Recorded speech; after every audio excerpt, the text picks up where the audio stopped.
Hello and welcome to the news tonight. I'm Tracy Shilshi, and in the next 30 minutes I'll be getting you through the day's top stories. Let's start with the headlines. The Prime Minister calls on the Muslim community to not allow triple talaq issue to be politicized, urges the need for a proper solution to the controversial practice.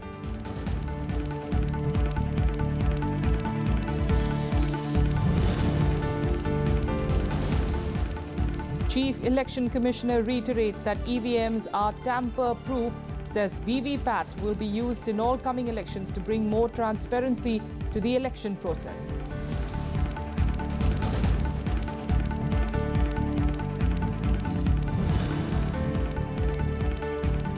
North Korea continues to defy international sanctions and conducts another missile test. The world condemns the test, while US says that it disrespects China.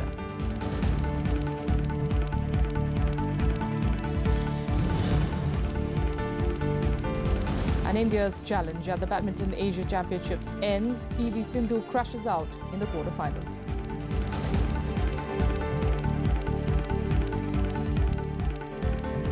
Prime Minister Narendra Modi on Saturday called on the Muslim community to not allow the issue of triple talaq to be politicized.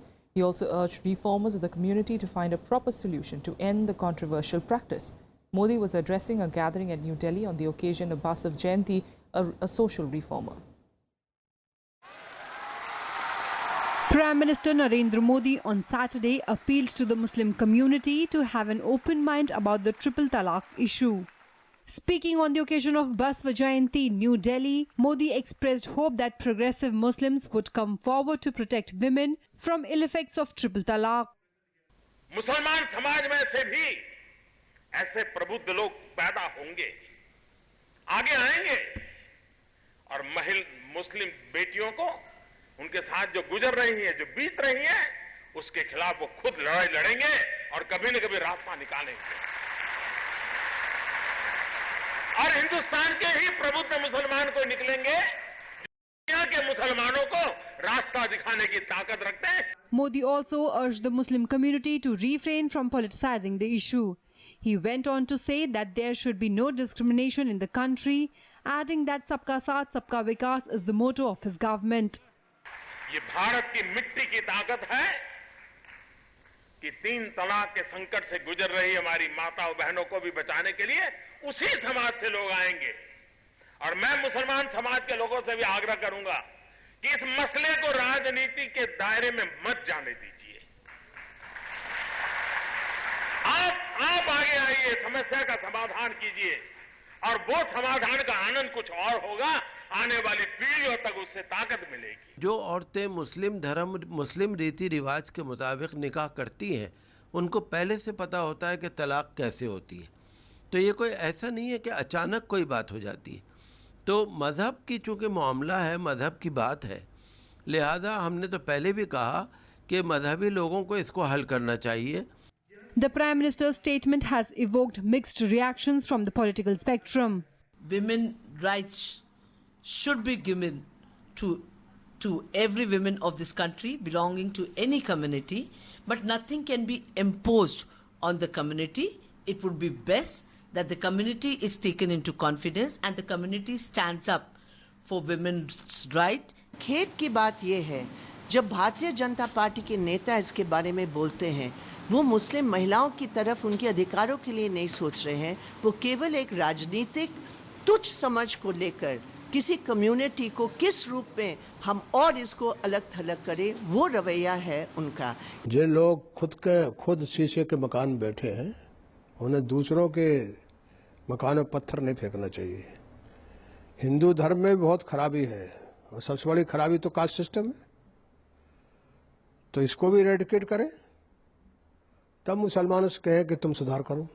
This is the second time that PM Modi has spoken about triple talaq, days after he did so in the BJP National Executive Meet in Bhubaneswar. Bureau Report, Rajya Sabha TV. Now, in the midst of a controversy over the tampering of EVMs, the Election Commission will soon call a meeting of all political parties. The Commission will assure the parties that EVMs are tamper-proof and secure. Chief Election Commissioner Naseem Zaidi said this in Chandigarh on Saturday. Zaidi also said that the Commission intends to use voter-verified paper audit trail or VVPAT in all coming elections. This will help bring in more transparency and boost the confidence of people in the electoral process. The Commission is also planning to throw an open challenge, asking anyone to try and hack its EVMs to dispel doubts of any misuse. मेरे ख्याल में भारत पहला देश होगा जहां पे 100% वीवीपैट्स यानी कि पेपर ऑडिट ट्रेल का इस्तेमाल हर पोलिंग स्टेशन पर किया जाएगा और ऐसा करना मेरे ख्याल में वोटर्स के कॉन्फिडेंस को और भी बढ़ावा देगा और भी पारदर्शिता लाएगा पूरी इलेक्शन प्रोसेस में और पेपर ऑडिट ट्रेल के लिए पूरा फंड्स प्राप्त हो गए हैं. Finance Minister has called for implementation of stricter laws by the Enforcement Directorate in cases of money laundering and tax evasions. Speaking at the Enforcement Directorate Day in New Delhi, Jaitley said that the enforcement agency must use its penalizing powers expeditiously to deal with any non-compliance of the laid-down rules and help the exchequer raise legitimate revenue. He also said that a strict approach of the ED is important as the interest of the larger public takes a hit when people indulge in non-compliance of tax laws. The Finance Minister called money laundering, round-tripping, tax evasion and creation of shell companies serious offences as the money meant for education, healthcare, rural development gets taken away. Meanwhile, Niti Aayog Vice Chairman Arvind Panagaria said that the government has no intention of putting tax on the agricultural income of farmers. Panagaria also said that the taxing farmers is not on the government's agenda as large population in rural areas is dependent on agriculture for subsistence. Speaking in Hyderabad, Panagaria said that the centre is committed to double farm income by 2022 and is bringing in reforms on technology and pricing towards that direction.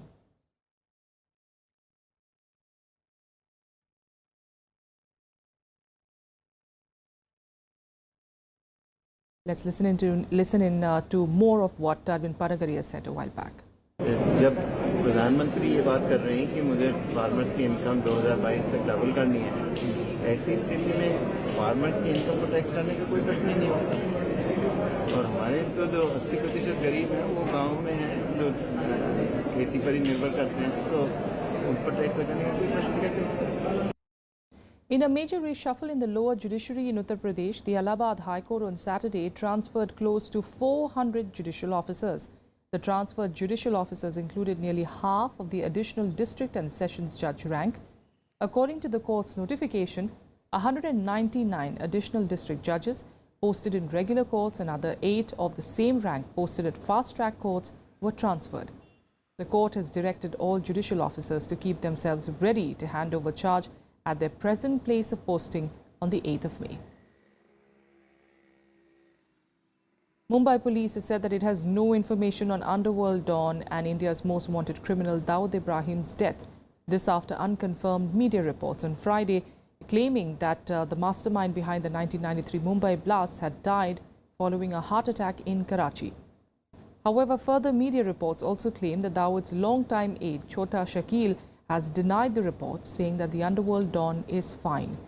Dawood Ibrahim is accused of plotting the 1993 Bombay serial blasts in which 257 people were killed. He is also accused of masterminding many other terror attacks in India and faces multiple charges of money laundering and extortion in several countries. In news coming in, the Congress has removed senior party leader Digvijay Singh as the party in charge of Goa and Karnataka. In the recently concluded assembly elections, Congress emerged as the single largest party with 17 seats in the 40-member assembly seat.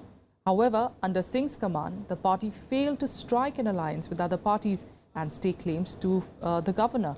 A. Chellakumar has been given charge of Goa and K.C. Venugopal has been appointed in charge of Karnataka. With that, let's take you through what else is making news across the country in Nationwide.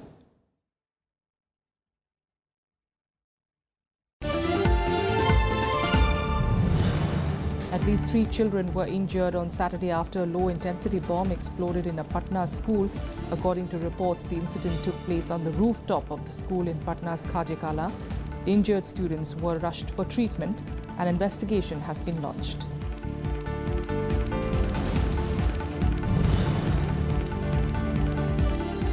The CRPF on Saturday arrested 4 Naxals in Chhattisgarh's Bijapur district during a search operation. This comes days after the deadly Sukma attack, where 25 CRPF personnel were killed in an encounter with Naxals. The attack then took place on the personnel of the CRPF's 74th Battalion when they were assisting the local administration in road building.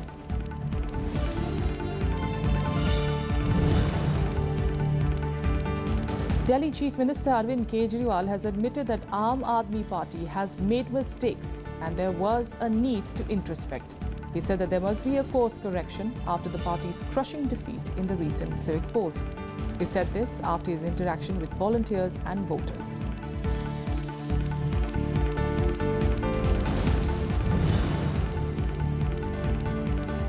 BJP President Amit Shah is in Jammu as part of his 95-day All India tour from today. During the tour, he will strategize on ways to win the 2019 Lok Sabha elections for the party, with a focus on clinching the 120 seats where the party lost in 2014. He will spend 1 to 3 days in each state.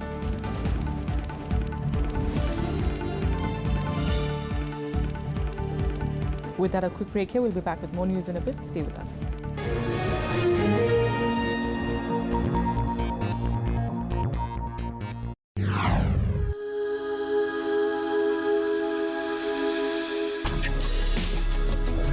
Tales that inspire. Stories of social change. A salute to diversity. Promoting public discourse. Events that motivate. Inspiring the innovative spirit. Watch Rajya Sabha television documentaries.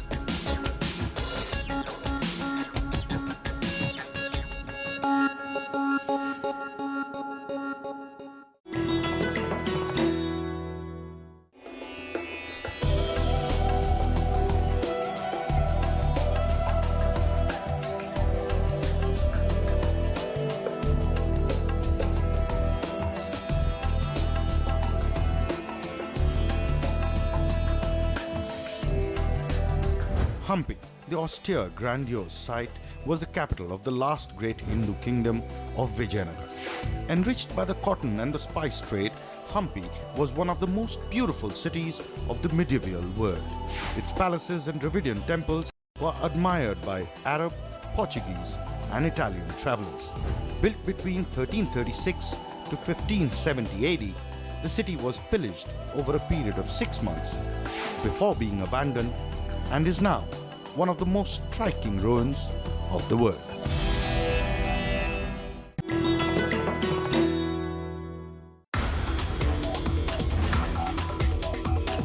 We are indeed in a, I would say, a golden age of astronomy if we look at capabilities that are coming up in the future.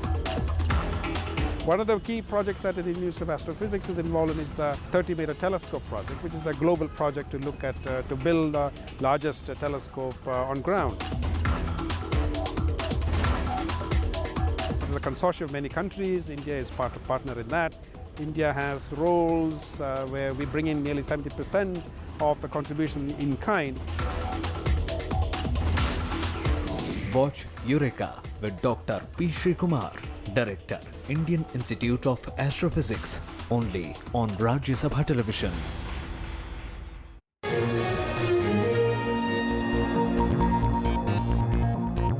Welcome back. Let's get to some more news now. And Vice President Mohammad Hamid Ansari concluded his 5-day visit to Armenia and Poland on Friday.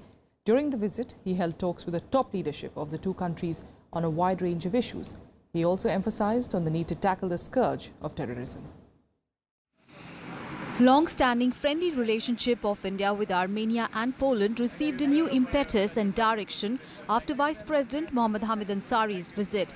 While addressing the media on board, Vice President said that the talks with these countries were highly satisfactory. India signed a memorandum of understanding with Armenia on peaceful uses of outer space, cooperation in youth affairs and a program of cultural cooperation. With Poland, India focused on 3 particular areas of interest: clean coal mining technology, agricultural products and defense cooperation. There were 2 friendly countries where we were able to regenerate interest in each other's existence and in cooperation. It is true of Armenia also, a small country, but a very, very friendly country traditionally to us. There are little things that we need to do which have been done and will continue to be done. The Vice President also underscored the need to adopt comprehensive convention on international terrorism. He stressed that every country was facing terrorism to a lesser or greater degree. Dimensions of the problem are understood by everyone, whether it is England, Belgium, France, Poland, Germany, or our own problems, or Indonesia, or Malaysia, any country. Terrorism has become like a pandemic. It is affecting every society. Vice President Mohammad Hamid Ansari was on a 5-day visit to Armenia and Poland from 24th of April. He was accompanied by his wife Salma Ansari, Minister of State for Small, Medium and Micro Industries Giriraj Singh, MPs Sitaram Yechuri, DP Tripathi, Vivek Tankha and Thupstan Chung. Vice President Mohammad Hamid Ansari exuded confidence that high-level political contact and vibrant economic engagement will further strengthen India's relationship with Armenia. He also enunciated that as Polish companies look for opportunities and markets outside Europe, India is a natural destination. With camera persons Sanjay and Anirban and with inputs from Amrita Rai, on board from Warsaw to New Delhi, I'm Kriti Mishra for Rajya Sabha Television. Former Union Minister for Law and Justice Ashwini Kumar has been selected by Japan for this year's Spring Imperial Decorations for his contribution to strengthening of bilateral ties and promotion of friendship between the two countries. The Grand Cordon of the Order of the Rising Sun, the highest category of decorations among the Orders of the Rising Sun, is conferred in recognition of distinguished accomplishments of individuals. The presentation ceremony will be held at the Imperial Palace in Tokyo on the 9th of May, and Ashwini Kumar will be attending it to receive the decoration. Noted industrialist Ratan Tata was one of the other Indian recipients of the decoration in the past.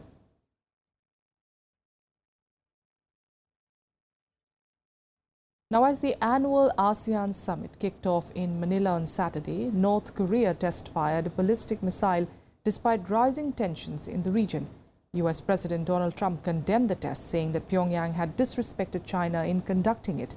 Tensions have been high in the region after the deployment of the THAAD anti-missile system near Seoul by South Korea and the US. North Korea calls the deployment an act of aggression, while the US hopes it will act as a deterrent. South Korea's military has said that North Korea test-fired a ballistic missile on Saturday from a region north of its capital, Pyongyang, even though the test appeared to have failed. The launch has been condemned by South Korea, the US and Japan. 米国の対応について答えることは差し控えたいというふうに思います。ただいずれにしろ日米間で緊密な意見交換を行い、政策のすり合わせは行ってきているところであります。 북한 정권이 이처럼 전 세계를 상대로 불장난을 지속하면서 비핵화를 거부하는 한 유엔 안보리 등 다양한 차원의 강력한 징벌적 조치에 직면하게 될 것임을 엄중히 경고한다. Soon after the launch, US President Donald Trump said North Korea disrespected the wishes of China and its president by conducting the launch. Even though the test failed, it is likely to only raise the existing tensions in the Korean peninsula. A UN Security Council meeting on the issue called on the international community to work together to reopen dialogue to avoid risks of misjudgment. We need to avoid miscalculation and misunderstanding. We need to act now to prevent conflict and achieve sustainable peace. The U.S. and China have held very productive exchanges on this issue, and we look forward to further actions that build on what China has already done.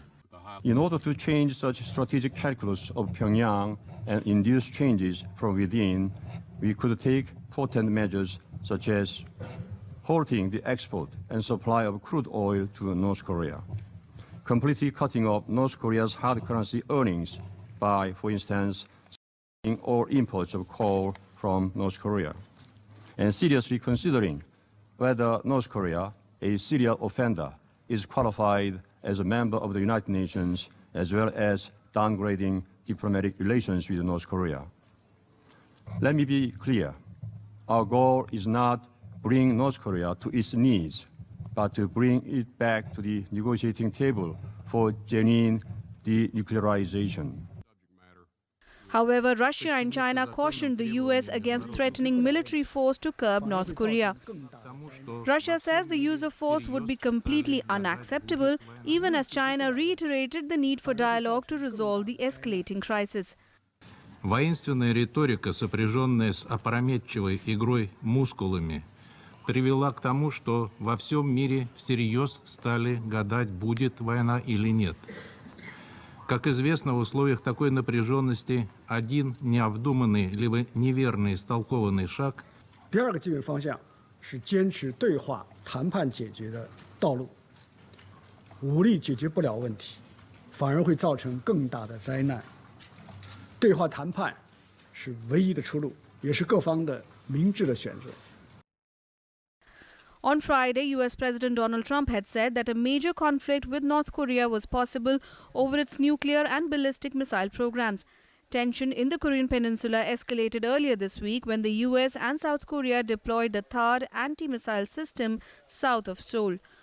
Bureau Report, Rajya Sabha TV. Well, US President Donald Trump completed 100 days in the White House on Saturday, and on the eve of reaching that milestone, President Trump said that this landmark timeline has been the most successful in US history. In just 14 weeks, Trump claims that his administration has brought profound change to Washington. My fellow Americans, I truly believe that the first 100 days of my administration has been just about the most successful in our country's history. Most importantly, we're bringing back jobs. Since my inauguration, economic confidence has soared, reaching higher than any time in 9 years. Optimism among manufacturers is at a record high, and small business confidence has seen its largest increase in nearly 4 decades. Perhaps the greatest change of all is the renewal of the American spirit. And with that, let's take through some more international news updates in Global Buzz. A strong earthquake measuring 7.2 on the Richter scale struck off the coast of Mindanao Island in the Philippines on Saturday. The state seismology agency advised people to stay away from coastal areas but expected no major damage. The Pacific Tsunami Warning Center has warned that big waves could reach up to Indonesia.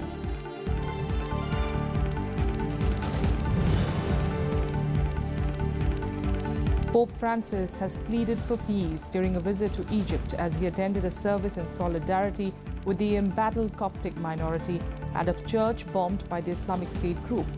Pope Francis said that peace alone is holy and no act of violence can be perpetrated in the name of God. 3 weeks after Islamic State militants killed 45 people in attacks on 2 Egyptian churches, Pope Francis has used this trip to launch a strong appeal for religious freedom and to accuse extremists of distorting the nature of God.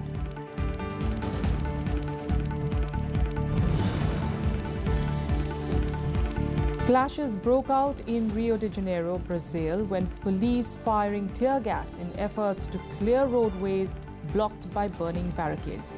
Some masked rioters broke into banks and shops. They set 8 buses on fire and destroyed store windows. The protest is against President Michel Temer's controversial labor and pension reform bills, which have passed through the House of Representatives and will be put to vote in the Senate in a week.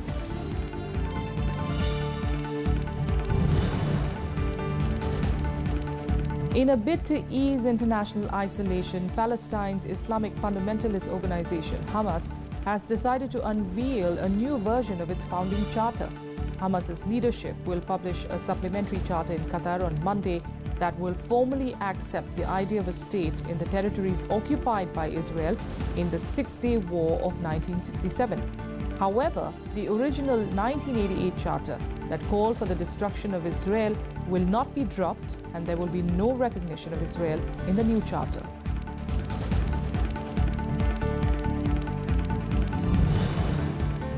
Some sports news now, starting with the Aslan Shah Cup hockey tournament, where the opening match between India and Britain ended in a 2-all draw at Malaysia. India were held after taking the lead twice against Britain in a rain-curtailed contest that was delayed by 2 hours. Akashdeep Singh and Mandeep Singh scored the goals for India in the 19th and 48th minutes of the match, while for the Britons, Tom Carson and Alan Forsyth hit back in the 25th and the 52nd minutes of the match. India survived a last-minute penalty corner that was awarded against them for an obstruction outside the circle. In the last encounter between these two teams, India had defeated Great Britain 2-1 in the Champions Trophy in London last year. Meanwhile, India's challenge in the Badminton Asia Championships ended on Friday as shuttler PV Sindhu bowed out in the quarterfinals. World number 3 Sindhu went down fighting to He Bingjiao of China in 3 games in a match that lasted more than an hour. Sindhu started strongly, winning the first game, but the 8th-seeded Chinese staged a comeback to win the second. The third game went to the wire, but the Chinese prevailed eventually to win 15-21, 21-14, 24-22.